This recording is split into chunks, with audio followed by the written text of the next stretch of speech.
বিসমিল্লাহির রহমানির রহিম। সম্মানিত দেশবাসী, আমি ক্যান্সার স্পেশালিস্ট ডাক্তার এস এম সারোয়ার। বিশেষ করে আপনারা জানেন ক্যান্সার হলে আনসার নেই। আমি বলি ক্যান্সার হলে আনসার নেই, সেই কথার কোনো ভিত্তি নেই। ক্যান্সার সম্পূর্ণরূপে সুস্থ হয় এবং আদৌ পর্যন্ত সারা ওয়ার্ল্ডের কোনো ডাক্তার দাবি করেন না যে ক্যান্সার তার কাছে ভালো হয়।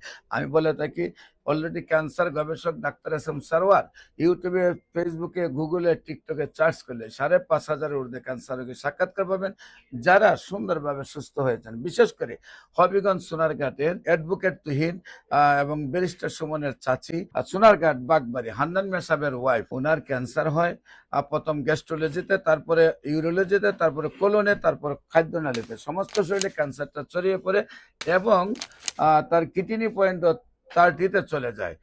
একদিকে মানে দুটা কিডনি ড্যামেজ, অন্যদিকে হলো সমস্ত শরীরে ক্যান্সার। ডাক্তাররা তাকে বিদায় দিয়েছেন, বাংলাদেশ, ইন্ডিয়া, সিঙ্গাপুর চিকিৎসা করে সুস্থ হননি। তারপরে আল্লাহর অশেষ রহমতে আমি চিকিৎসা করেছি। আল্লাহর অশেষ রহমতে সুন্দরভাবে আদৌ সুস্থ আছেন। আজ থেকে আরো 20 বছর আগের থেকে সুন্দরভাবে সুস্থ রয়েছেন। ক্যান্সার সম্পূর্ণরূপে সুস্থ হয়। তাই যে কোনো ক্যান্সারে চিকিৎসার জন্য আপনারা স্ক্রিনে দেওয়া নম্বরে যোগাযোগ করার জন্য আহ্বান জানাচ্ছি। আমি ক্যান্সার স্পেশালিস্ট ডাক্তার এস এম সারোয়ার। সবাইকে ধন্যবাদ। আসসালামু আলাইকুম ওয়া রাহমাতুল্লাহি ওয়া বারাকাতুহু।